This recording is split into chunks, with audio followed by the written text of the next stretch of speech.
What's up, Nation? Welcome to another edition of the Wise Take MLB DFS podcast. I'm your host, CK013. You can find me on Twitter at CK_013. And I am joined once again by the GOAT, the true OG of the Wise Take Nation, Paulie D. You can find him on Twitter at Paulie with 8 D's. Paulie, what's happening once again? What's up, bro? We are back. And, yeah, take two. Tonight's slate didn't go great. No, it wasn't the worst. We'll be back at it tomorrow, you know? That's it. Ready to roll. That's it. It's ready to roll. That's it. You don't even need to say nothing else. Yeah, it didn't go our way. After a pretty good last couple weeks, this slate was one of those things where it's like, for me, it's like, okay, this just is not my night, and I'm just gonna move on to the next because we try to be positive around here, Yeah. No, I mean, all rallies have their pullbacks, nothing goes straight up. So yeah, it's like this is the pullback. It's like how Joe always says, man, this guy's gonna hit a home run, and if he doesn't, it's variance. Obviously. Obviously. I agree. Obviously. Anyway, Paulie, we have a what is it? 9 game slate? Is that right? 9. Okay. Yeah, 9. But it feels bigger, right? When I was looking at because there's so many different pitchers and there's like so many pitchers that you could consider. It felt bigger to me, and I was expecting it to be like 12 to 13 games, and I am actually now happy because I realize it's not that big. It's only 9. It's not that bad. It's really not. I like it. I do. It's in the parameters of size that we've had more success in, and there's options. There's not as many offensive options on first look. Like, I think my pitching, pool, my player pool for pitching probably won't change much between now and tomorrow. But where I'm going to spend the time is on what bats I'm going to try to use tomorrow. Yeah, no, I think that makes a lot of sense because when you look at a slate and you're like, all right, there's a lot of pitchers I like, and it's only a 9-game slate, then obviously the batting is going to be a little more concentrated in terms of ownership and in what stands out. So I think that makes a lot of sense. And I'm curious to hear what pitchers and offenses you're interested in. So let's start with cash games as we always do. SP1s, who's your cash game SP1 as of right now? I mean, I think it's Jake DeGrom. The DeGrominator. 10-2, taking on the Cardinals at home, where over his career he's been, a bit better, a bunch better, whatever. Yeah, he's just better at home. He's been dominant at home. Yeah. I mean, this is last year's Cy Young at 10-4. It just feels like he's a tad underpriced. And, the Cardinals have struggled lately. I mean, they got blanked by a prospect I wasn't even that impressed with. Alcantara the day before, a pitcher not very good. I mean, it is one of the better pitcher parks in baseball, but the Marlins bullpen's really bad as well, and they just haven't really looked that impressive. And they go to Citi Field, which is another very good pitching environment, and take on one of the best pitchers in baseball. So I think you start there. I mean, I guess you can make a case for Kershaw, but I think just like if you make a raw projection, DeGrom's gonna project out higher, right? And I don't see that much more risk, to be honest. So, and DeGrom has done pretty well against the Cardinals in his last 5 or 6 starts dating back to 2015. So yeah, I'm with it. I think that where you hit it on the head was we talk about paying attention to what teams are hot and cold now at the moment. And we saw that they didn't have a very good series out in Miami. Like Citi Field is not some great hitting park. So it's like I'm with you, man. I think DeGrom stands out. The Cardinals projected for a slate low 3.3 runs. Scheduled for 3.3. They're scheduled. Yes, scheduled. They're scheduled. If only it was that easy, right? They're scheduled for 4:00, and they're gonna put up this many runs. Yeah, but to that point, honestly, I think Matt Boyd, because of his opponent, would be like my second choice actually over Kershaw, as weird as that may sound. I know. I get it. I mean, the Cubs are not exactly a pushover. They're a team that can be tough to strike out. They've got some lefty mashers, and Kershaw is still very, very good. a very, very good real life pitcher, but he's not as strikeout dominant as he once was, which for DFS is kind of a big deal. That was his whole security, is that you knew he was going to get you double-digit strikeouts, so it didn't matter if he gave up a couple runs. You didn't really care. But yeah, and he wasn't usually giving up many runs. Yeah, and he wasn't. Yeah. No. Nasty. GOAT status for sure. Talk to me about the SP2s for cash games. Yeah, I mean, I think it's just SP2. I think it's going to be Jack Flaherty at 7.9 on DraftKings. Or 7.9 on FanDuel. What's he on DraftKings? He's cheap. He's like 7.3, right? Yeah, 7.3. That's a misprice. I mean, he's really tough to righties. The Mets are going to bring a lot of righties. Maybe how many lefties could we see in this lineup tomorrow? 4 at the max. Yeah, the Mets just aren't as left-handed heavy as they once were. McNeil. Yeah, I mean, Cano's still hurt. Yeah. So he's going to see mostly righties in this park. The Mets are scheduled for 3.8 runs. So, I think I don't see anyone else that really makes any other sense on DraftKings for an SP2. Yeah, I think it's kind of crazy that he's priced that low. I think he was priced that low in his last start, and it didn't go well. That was against like the Cubs or something like that, right? Yeah. Like it was against like a good team. And this is the Mets, so I'm a little surprised that DraftKings did leave the price so low. Like, listen, man, I'm a Met fan, man. Under here, man, I'm like, I got the Mets shirt on right here. You know what I mean? I'm wearing it right now. Yeah. But they're struggling, man. You thought I was gonna take my shirt off like Joe, didn't you? I did. I was like, Paulie's like, God, what is going on right now? Doing this. This is happening. Like... This is happening. This is happening. Oh no. Views are up since Joe did it, and you gotta suck it up and go with it. Man. I guess sex sells, man. Joey is the sexual white chocolate. You know what I'm saying?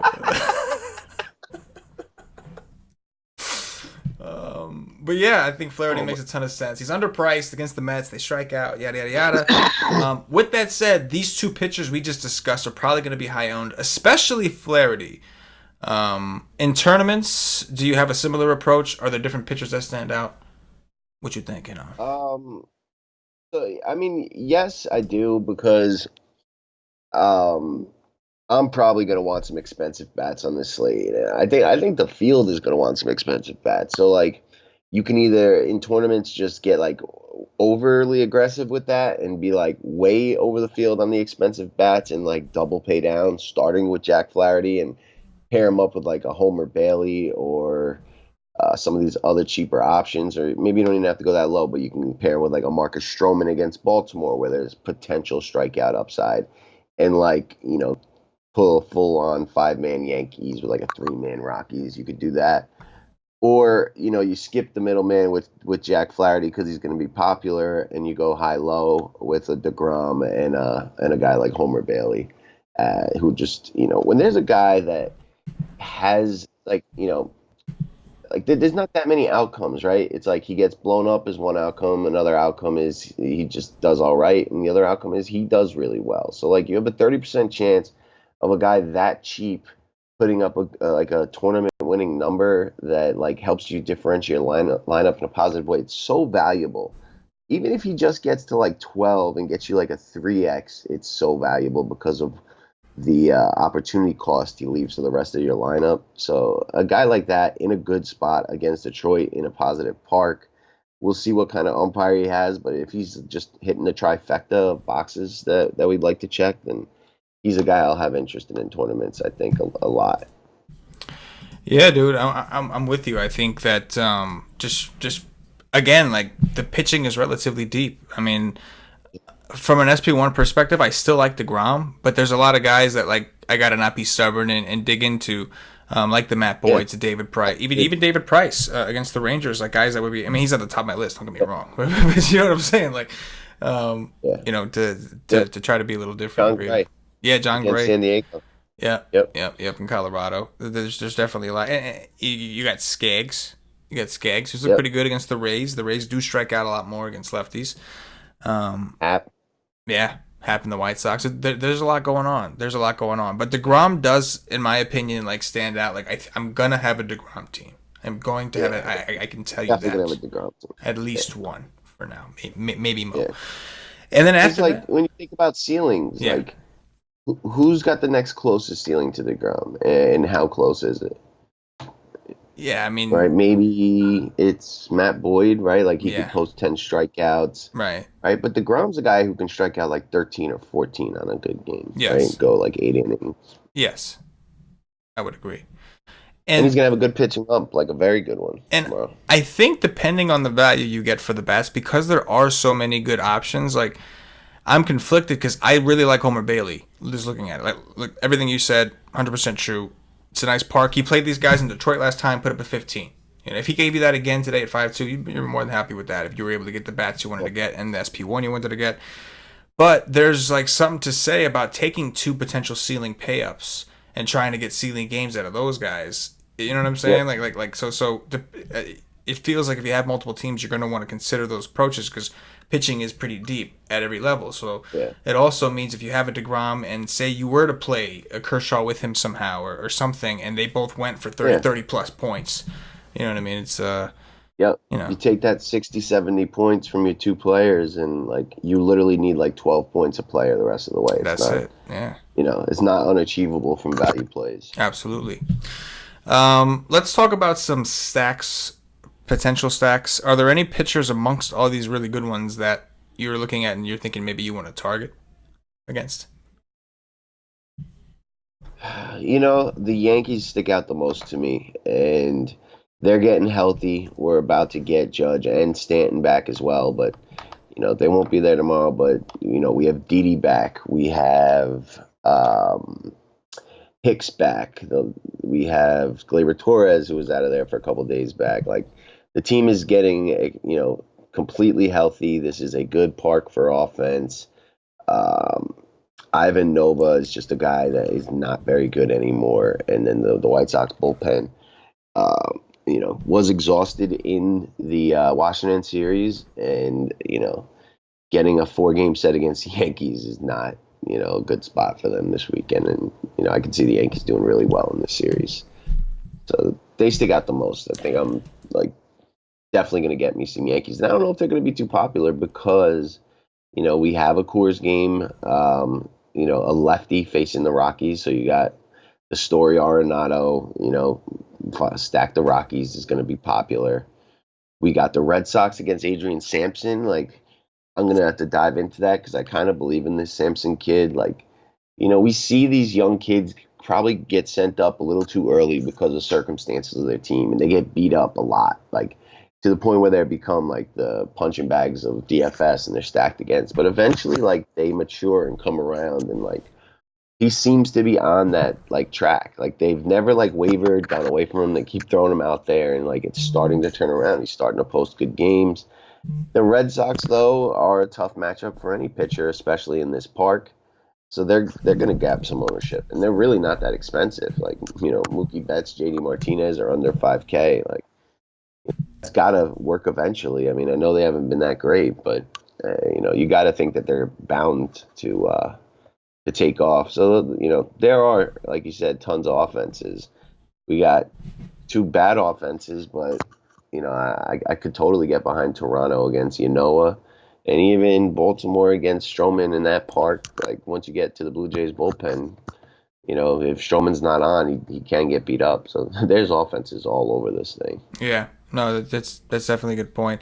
A little surprised to see the Red Sox with that high of a run projection against Sampson, just considering how good Sampson's been, also considering how bad the Red Sox have been. They haven't looked all that great. They're playing okay, I guess, to real baseball standards, but in DFS they really haven't been. Like Mookie Betts is not doing anything near what he was doing last year. JD Martinez has been hurt on and off the field.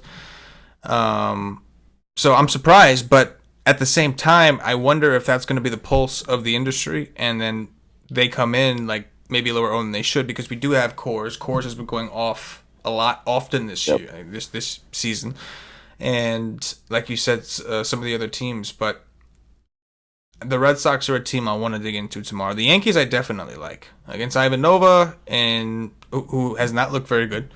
In a still small park, the Yankees have played better on the road this year. Not better than home necessarily, but if you remember last year, it was like a big difference between their home and away splits. Yeah.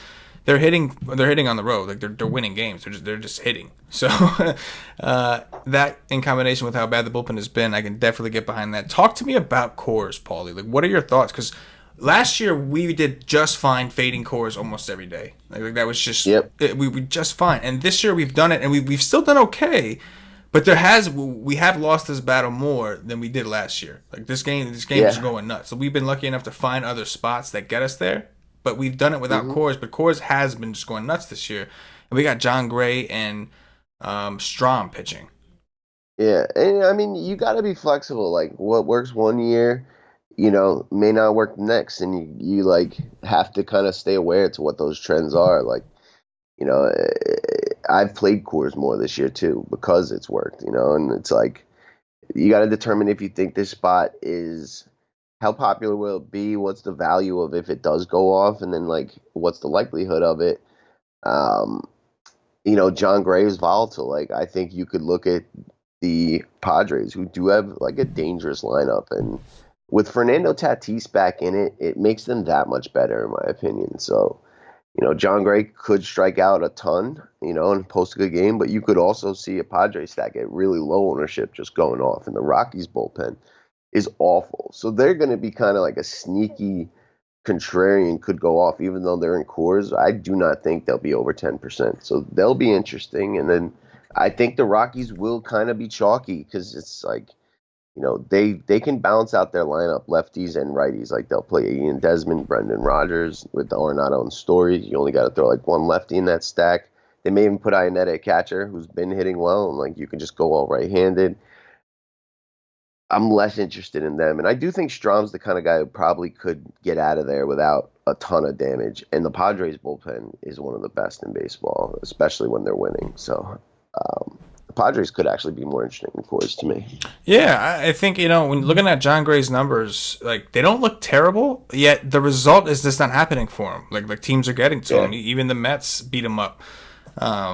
In his last outing, and that was in Citi Field. So regardless of what the numbers say, evidently there's something he's giving up the hard contact. And the Rockies know about this because remember last year they sent him down. Like he was like a guy that you were just like, he's like your ace. What are you doing? And they just sent him down and punished his ass and get your shit together. And he came up and he pitched better. But this year, his numbers, his xFIP, his strikeout rate, swinging strike rate, everything looks great. But he's just not getting the job done. And especially at home in Coors, he's been bad.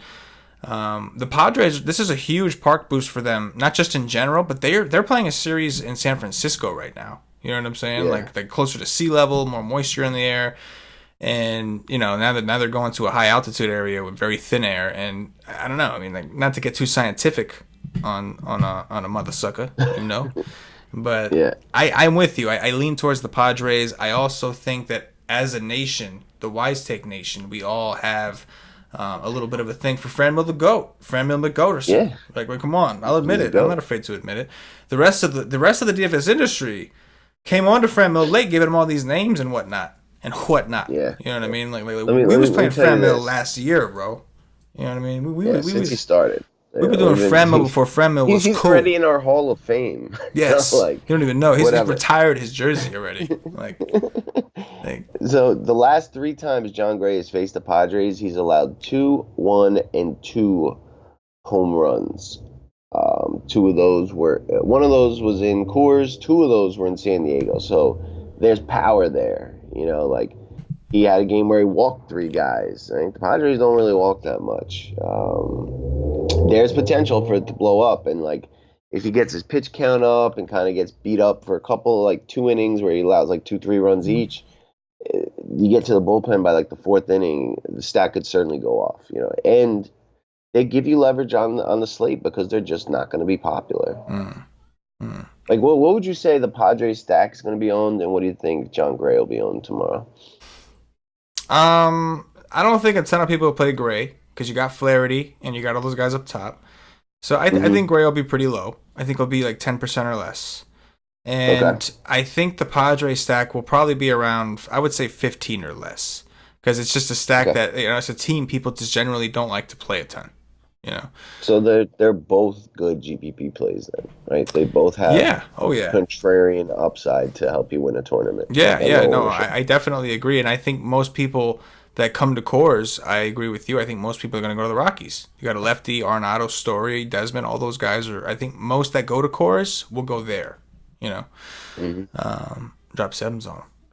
All right, that's going to do it for the for little baseball for the baseball breakdown. At this point, I'm going to remind everybody, if you haven't checked us out at wisestake.com, make sure you go over there.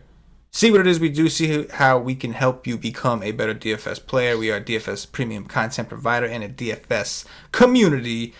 Get a day pass to try us out. $2.50 gets you access to the MLB content for 1 full day. You'll get access to all the articles, the Y stream, which is the live stream we do 2 hours before lock. All the MLB content. Only thing you don't get access to is the Slack chats. For the Slack chat is for monthly members or higher. So, once you try it out, see what it is. See the nation is where you need to be. Make sure you get a monthly membership or higher and get into the Slack chat. The Slack chat completes the community feel, bro. You'll get in there with all our core Wise Take members chopping up slates as well as our analysts. So come do it. Wise Take Nation. Do the dirty. Do the dirty. Cash game core time, Paulie. So SP1s is DeGrom. SP2 is Flaherty, right? Yep. Who's the stud bat? Is it Arenado? Lefty and Coors? Do we do the block, or is there a guy you like more? In cash games, I mean, I think it's... Although Arenado does have a Q tag on him. Yeah, that's true. Interesting. Yeah. Obviously, if he's not in, you just pivot to Trevor Story. Yeah. But I personally like Gary the GOAT. Okay. I could dig that. What about a value play? Is there anybody that we could in these projected lineups that we can be like in the cash game? They're like, yeah, I'm gonna need you. I mean, the Padres are so cheap, man. For Coors, like, come on, Hosmer 4-3. Josh. Yeah. Oh man, Joey's gonna have so much fun with this guy's name, Josh Naylor. Yeah. Josh Naylor. That's true. Josh Naylor, bro. And value.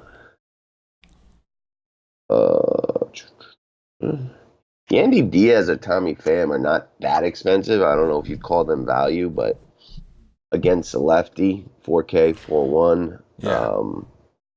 Don't hate that. Let me continue to look, though. Kevin, I don't know how you call it, but Biggio.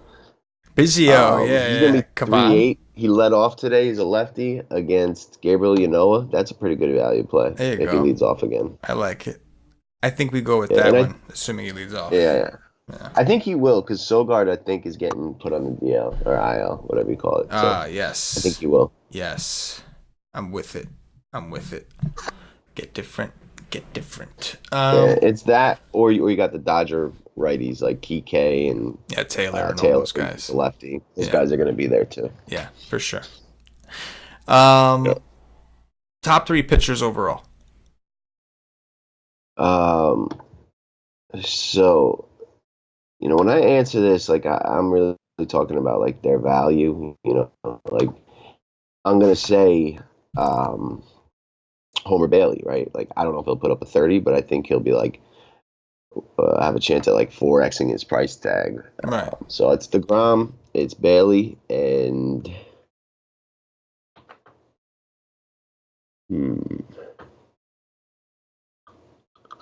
I'm gonna say Matt Boyd. I like it. I'm gonna go DeGrom, Flaherty, and Bailey. I guess in order it would be DeGrom, Bailey, Flaherty. Would be in that order. Yeah. But I'm with you on Bailey. I think point per dollar. Looking at it from a point per dollar perspective on DraftKings, is Juicy A. Effington. That's the way this is like architecting is like I'm gonna need money for the Yankees. I want to get DeGrom. I'm like Homer Bailey's just gonna. He's the answer to your problems. Yeah. It's a problem solving thing. Top 3 stacks. So it's going to be the Yankees. It's going to be the Padres. And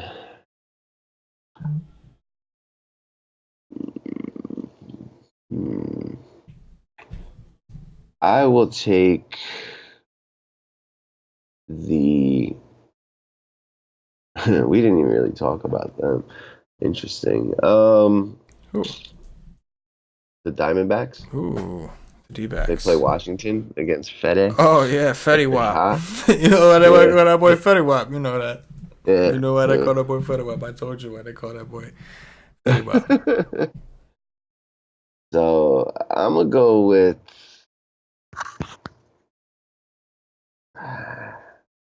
We'll go with the Blue Jays. Okay, J it up.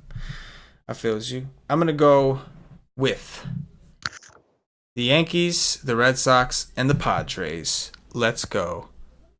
Digging the teams that have over 5 runs and they're projected, aka scheduled run Scheduled. totals. Dong watch, Paulie. Who's going deep? FanDuel the GOAT. Franwell the goat, you bastard. You bastard. You just jumped up on Franwell like that, man. All right, I'm gonna go with Fernando Tatis.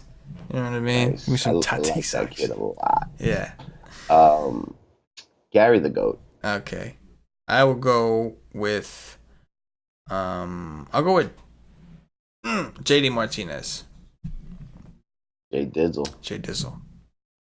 And I'm gonna roll with a guy who's been ice fucking cold, but I say he breaks out. There's no place like Coors to get yourself out of a slump. Manny Machado. Manny Machads, yes. Going to San Diego was a great move. Let's be real. Like, regardless of what you say about his career, he just got a ridiculous contract. So he wins regardless of what his legacy becomes. Oh yeah, that was the lifetime contract. Yeah, like, dude. I'm like retiring in San Diego. that's it. That's I'll it. be This here. is life. Like I'm good. that's it. Like, That's it. I'm gonna be no, loved in the you got a nicest. decade-long contract. That's with it. Like Just chilling. 300 mil or something. That's it. Just raking. You need it though to live out there. It is expensive as shit out there.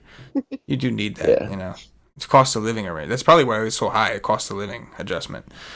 But I will go with. Give me Didi Gregorius, man. We put Didi is back. He is back. We got Didi back.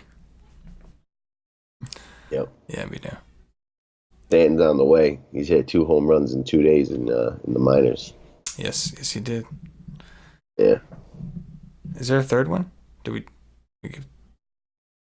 give 3? I think we did 3. Did we gave really? 3. I gave Machado, Gary the GOAT, and Franmil. Okay, then I must have given 3 too. Shit.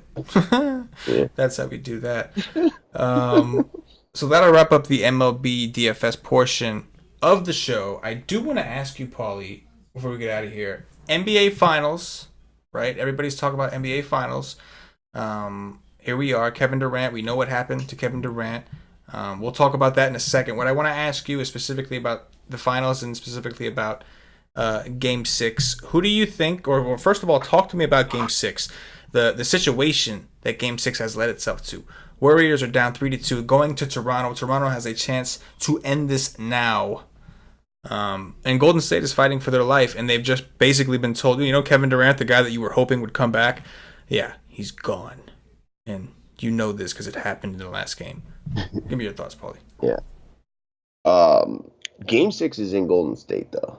Game 6 is in goal. Oh, yeah, I'm sorry. My mistake. Yeah. My mistake. Yeah, Toronto had home court. So they're going home. Game 7 in Toronto. For Game 6. Correct. Yeah, it's kind of interesting, like, them being the underdog, them not having the home court, it's actually, like, really played a big factor in the series. And it's been, like, such an up and down series. Like, Toronto getting to 3-1, which is usually like, the road you do not cross. There's been like 2 3-1 comebacks in the history of the sport or in the history of all sports. I'm not sure, but it happens very rarely. And, they got Durant back down 3-1 and they were dominating that game. And you were like, wow, like they're probably going to win this series. Like, you know what I mean? And then Durant gets hurt.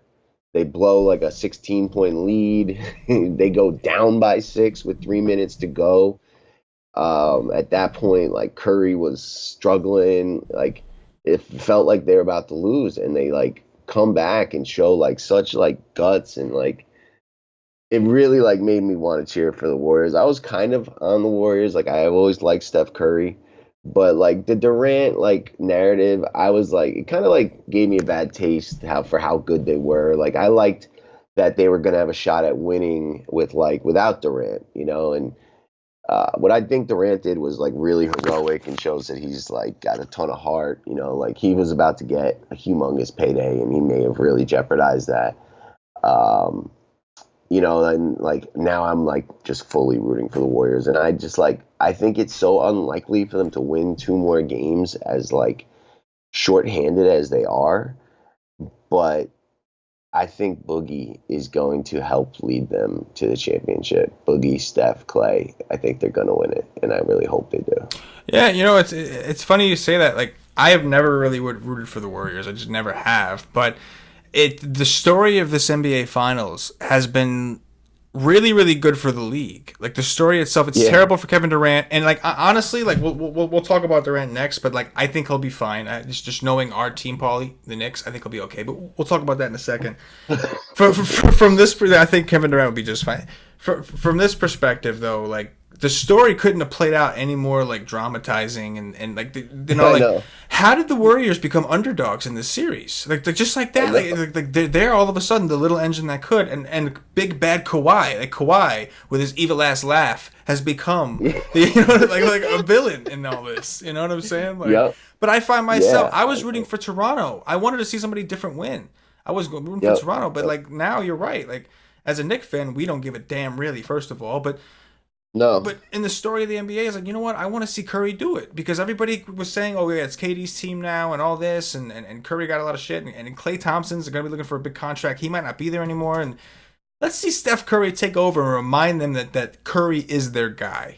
You know what I mean? Yeah. I want to see it. I want to see him just shoot them to a championship. Just be like ice cold, ice in his veins. Just like won't stop hitting shots. And it doesn't matter what Toronto. And honestly, like I was like the same way. Like I was generally like rooting for somebody different to win. Like I would like to see like an underdog beat them, like with Durant playing, you know. But then when they turned into the underdog, it became like, wow, I just like want to see them win. And you know, it's been like actually like a fun NBA playoffs this year. Like sometimes it was just getting stale. Like the LeBron's going to come up short to the West, you know, unless that one year where he made the comeback. But, you know, this has been a really, really exciting playoffs. Yeah.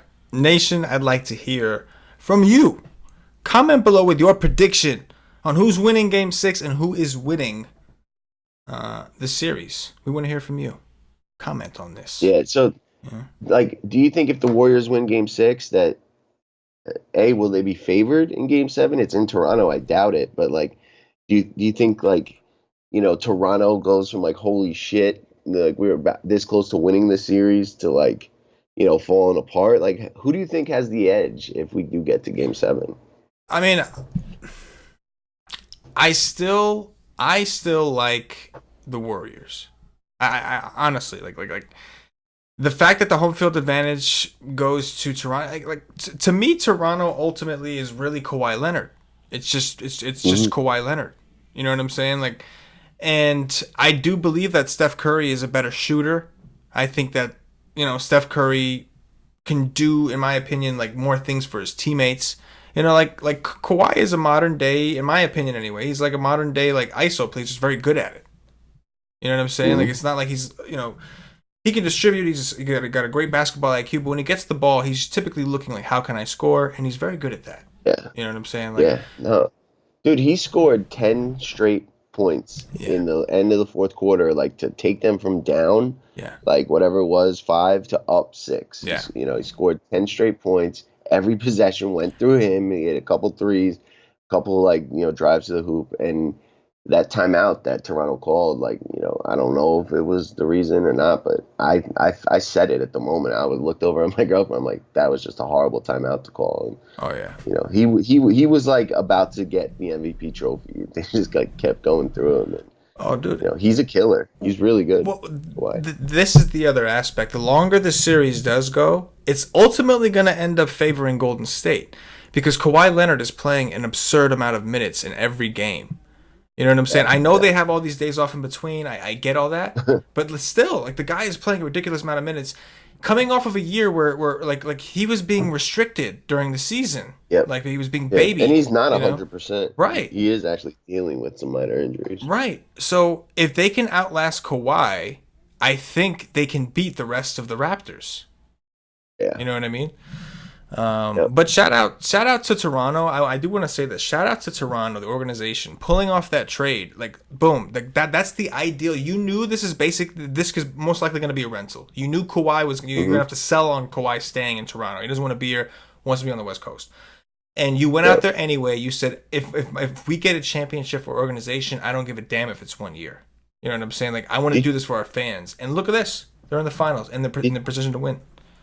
Did you hear all the things Toronto's already offered to Kawhi to keep him there? Like, there's been like 20 restaurants that have offered to feed him for free for the rest of his time in Toronto. A hedge fund has offered to front him his entire contract whenever he signs. They'll give him the entire thing up front, and he could pay. The Raptors can pay them back over the 10 years or whatever. This is guarantee it. They're basically saying we'll guarantee the money. Here's $300 million. Yeah. Wow. Like, like that's pretty tempting. Yeah, you know what dude, I mean? Like, dude, yeah. That's insane. Yes. And that's like a good transition into the second part of this. Like, the draft is 6 days away, and free agency kicks off June 30th, and like people are already out there making moves. I think LeBron and AD's agent, they're smart. They like, all right, KD went down. Let's put AD in the media, and they're starting. That they said where AD says he'll play, which is either New York or the Lakers, and he said if Boston were to trade for him, it's only a 1-year rental, and he'll become a free agent next year. So like, does Boston really want to do that? Do they want to make the Kawhi move and see how that works out?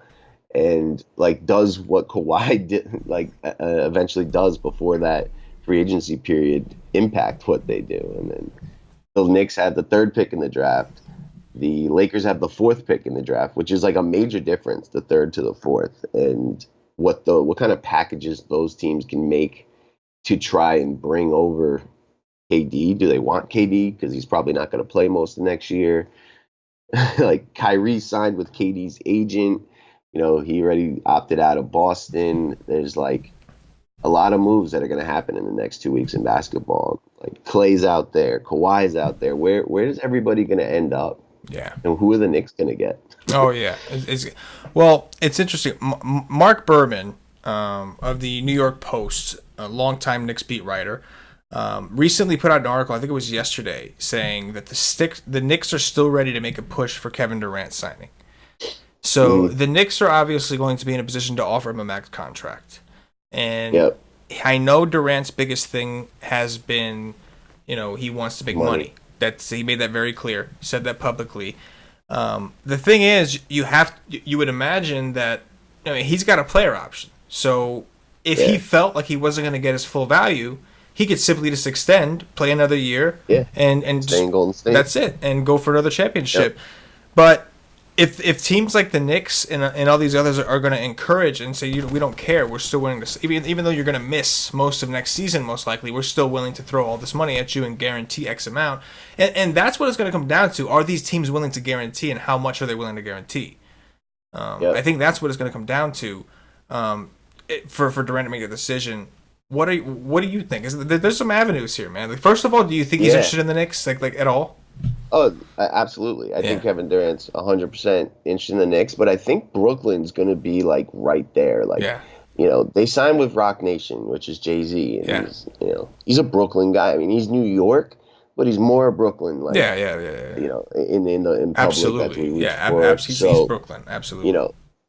And then like Kyrie signing with him is like Kyrie wants to go wherever KD goes. I don't honestly care for Kyrie, and I don't know if Durant does either. I don't know if this is like Kyrie just trying to jump on with KD because he's like, LeBron carried me one time to a championship. I'm gonna jump on the next player in the NBA. Guys. Let's ship it. Yeah. And like KD's gonna be 32 after next season. If he takes next season off, like maybe he can make it back for the playoffs. But he's gonna be 32. That's not that old. Like I'm with the Knicks still going after him. I think he wants to go there, and I think if the Knicks want to get him and lock that down, they should make the trade happen for AD, whatever it takes, and just bring in AD. You'll probably lose your draft pick. You'll probably lose like Mitch Robinson, but you'll have KD, AD, and some pieces, and grow from there. And then really, it's not even about next season; it's about 2 seasons from there. So they could, grab AD, but be pretty bad, get another good draft pick, and in 2020 or 2021, really make their championship push if they go for Durant. So see that right there. So if it's basically R.J. Barrett or Anthony Davis, that's really what it seems to have been coming down to, right? R.J. Barrett worked out for the Knicks, said that was the only team he was going to work out with in an interview, made it very clear that's where he wants to go. He doesn't have any power, so he could get selected, but it seems like it may fall into place that way, where he may end up falling to the Knicks. And that's really the only thing the Knicks have to offer. They don't have Porzingis anymore. They tried that. Porzingis didn't want to extend with them. So, do you think DSJ is worth anything in a trade package? Possibly. I guess it depends on how they feel about Elf, right? Mm-hmm. I'm curious of what his contract situation is, and do they like him? Because he played well down there. He did. He played well while he was down there. And they got Drew Holiday. They have their decisions to make. I think Elf is going to be a free agent, to be honest, and I think Drew Holiday's kind of signed for a minute. Yeah. I think Holiday, he was pissed because that was the reason he signed his extension, I believe, is because he thought AD was staying. To play with AD. Yeah. Yep. And, they're like, they lucked out the Pelicans by getting the first pick, which, all of a sudden gave them a ton of equity. It's like, they're going to get, what's his name? The guy who's going to be first pick. Yeah, Zion. Yeah. Zion, so now that it's let's trade AD for something good. Just we're back. We got Drew, Elf, whoever else stays, Julius Randle. That they could retool pretty quickly and be a decent team. So it's like I think the best person that they could get is Tatum from the Celtics. I think the Celtics have the most to offer, and they can be good right away. You get Terry Rozier and Jason Tatum with the rest of that team, and it's a pretty decent team. I think the Celtics have the most to give, but they're in the least advantageous spot because they could be giving away a lot of talent for just 1 year and see AD leave. Yeah. And then the Lakers, I heard in the media today that they're offering the starting conversation with the Pelicans is Lonzo Ball, Brandon Ingram, and the 4th pick, and they kept Kuzma out of that. That is a lot. You're gonna give him the 4th pick, Lonzo Ball, and who else? And Brandon Ingram. Wow, that's a lot. But in a few months ago, Kuzma was in the deal, and they didn't have the pick. The 4th pick this year, is people aren't as confident that it's going to work out. It's like a risk. It's not that valuable. I think people have soured a little bit on Kuzma's long term how great he could actually be. Right. So. I guess that's worth more than what Kuzma was in the deal, a few months back. Yeah. It's interesting for sure. Yeah, but I just hope the Knicks, don't end up with Boogie and Kyrie. Yeah. Strike out. Yeah. No, absolutely. We've seen this story before. We got shafted in the draft already. So you can definitely see this going south. But I do think the Knicks are still going to make a push for Durant. I'm curious. I think we're going to end up with R.J. Barrett, but I could see New Orleans wanting him and wanting to trade up with us and make that happen. Because he's Zion's teammate. There's marketing in that. The two Duke guys. Exactly. He's a good player, and he's going to be there. You're getting him as a rookie, so it's not a rental. It's not a guy you're going to have to worry about re-signing for a while. Yeah. And you have the money available to go sign a star to play with these guys at that point. Yep. You know what I mean? So I think it would make the most sense for New Orleans. It's just a matter of you're the Knicks. Or do you want R.J. Barrett or do you want Anthony Davis? And that's, and unfortunately that depends on who you're going to pair him with, right? Yep. And we won't know. The last thing I'll say is, Boogie in these last 2 games is playing for his paycheck. If he balls out, win, helps the Golden State win, overcoming these last 2 games, and he's the star of the next 2 games. Yeah. He could really put some zeros on his paycheck that he gets in free agency this summer. He's got to, man. He had the. I'm rooting for him. Me too, man. I'm rooting for Boogie, man. I'm Wise Take Nation favorite, Boogie Cousins, man. All those years, we love Big Bad Boogie.